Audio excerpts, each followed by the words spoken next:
माशाल्लाह जी माशाल्लाह मेरी बेगम साहबा ता क्या बात है। रत्ता रत्ते सूट दे विच सुरकी शुरकी ला ते कांटे शांटे पा ते तू ता इंज अज दुल्हन लगदी बैठी जिवें अज तेरी शादी होई है मेरे नाल। शादी ते जांदी पई है ना शादी ते जादी पे ते सारे जहाज ही लावने ने तो है। बिस्मिल्लाह रहमान रहीम अस्सलाम वालेकुम प्यारे व्यूवर्स, कैसे हैं? मैं उम्मीद करता हूँ कि आप होंगे खैर वाफियत से। तो अल्हम्दुलिल्लाह अल्हम्दुलिल्लाह मैं भी बिल्कुल ठीक ठाक हूँ। तो व्यूवर्स, सबसे पहले मेरी तरफ से आप सब बहन भाइयों को जुमा मुबारक हो। तो जैसे कि मैं वीडियो शुरू करने से पहले सबसे पहले दुआ करता हूँ कि हमारे देखने वाले जहाँ भी रहें खुशहाल रहें, हमेशा हंसते मुस्कुराते रहें। जो मेरे बहन भाई बीमार हैं अल्लाह पाक उनको तंदुरुस्ती दे, और जो बे औलाद अफराद हैं अल्लाह पाक उनको नेक इसाले औलाद अता करे। तो चले व्यूवर्स, आज की व्लॉग स्टार्ट करते हैं इसी नेक दुआ के साथ। तो उससे पहले मेरी आप बहन भाइयों से छोटी सी गुजारिश है, अगर आपने अभी तक हमारे इस यूट्यूब चैनल को सब्सक्राइब नहीं किया है तो हमारे चैनल को सब्सक्राइब कर दें। तो चलें वीडियो का आगाज़ करते हैं। तो व्यूवर्स, पीछे सॉन्ग की कुछ आवाज़ आ रही है, आपने उसको सीरियस नहीं लेना है क्योंकि उस घर में शादी है। पीछे आपको घर नज़र आ रहा होगा, ठीक है, उस घर में शादी है। तो हमने भी उस घर की शादी में जाना है, शामिल होना है। तो हमने भी तैयारी की है। चले मैं घर की तरफ चलता हूँ, और आपकी भाभी जान ने भी तैयारी कर ली है। हम चलते हैं घर की तरफ, देखते हैं उन्होंने किस तरीके से तैयारी की है। तो आज हम आपको पूरा शादी का सेटअप दिखाते हैं। चलें घर की तरफ चलते हैं। और ये बिल्कुल तैयार है। तैयारी कर ली मेरे पुत्र?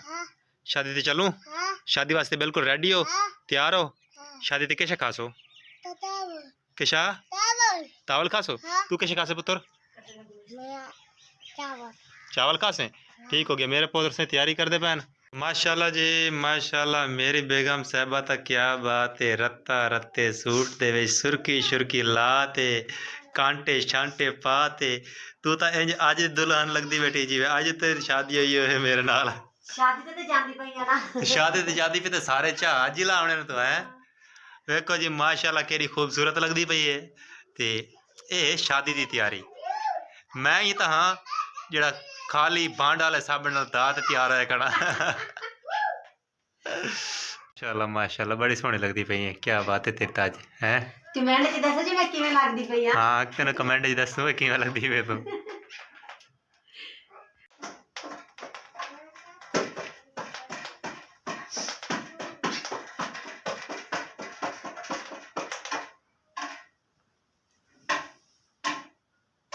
चला गाइस, साड़ी शादी की तैयारी बिल्कुल पूरी हो चुकी है। मेरी बेगम साहब और माशाल्लाह केड़े खूबसूरत लगते पैन। तैयारी ना कर ली ने तो मैं भी दाना तो तैयारी की खड़ा, तुहाडे सामने कपड़े पाई खड़ा। तो मेरे बच्चे भी बिल्कुल तैयार हो चुके हैं। तो हुण अस शादी वास्ते ओके दी रिपोर्ट हो गए हैं, रेडी हो गए हैं। अस हुण चले हैं शादी ते। अल्लाह पाक तुहानूं खुश रखे, आबाद रवाए। इंज दी वीडियो इंज दा व्लॉग्स बनाउण दा यह मकसद हुंदा है कि तुसीं सानूं वेखदे ने तो साडा भी हक बनता है कि तुहानूं निक्की निक्की गल साडी जो लाइफ की गल है वो तुहाडे नाल शेयर की जाए, ताकि तुहानूं भी पता लगे कि साडी किस तरीके नाल जिंदगी गुजरती है। ठीक हो गया, बाकी गुड हो गया। इंशाल्लाह मिलेंगे किसी नैक्सट वीडियो। अज का व्लॉग असां इत्थां ही खत्म करे। सो असां शादी ते जावना है, तो दुआ में सानूं याद रखना है। तो साडे चैनल नूं सबसक्राइब कर देना है, वीडियो नूं लाइक कर देना है, कमेंट कर हाँ प्यारा जिहा कमेंट करके सानूं दसना है कि साडी वीडियो तुहानूं किवें लगदी है। अखेंदे उस कमेंट दा नाम इहो लैंदी है क्योंकि कमेंट मैनूं पढ़ना अच्छा लगदा है। हाँ कमेंट पढ़ना मैनूं अच्छा लगता है। बाकी गुड हो गया। इंशाल्लाह मिलेंगे किसी नैक्सट वीडियो। दुआ में याद रखना है। अल्लाह हाफिज़, बाय बाय।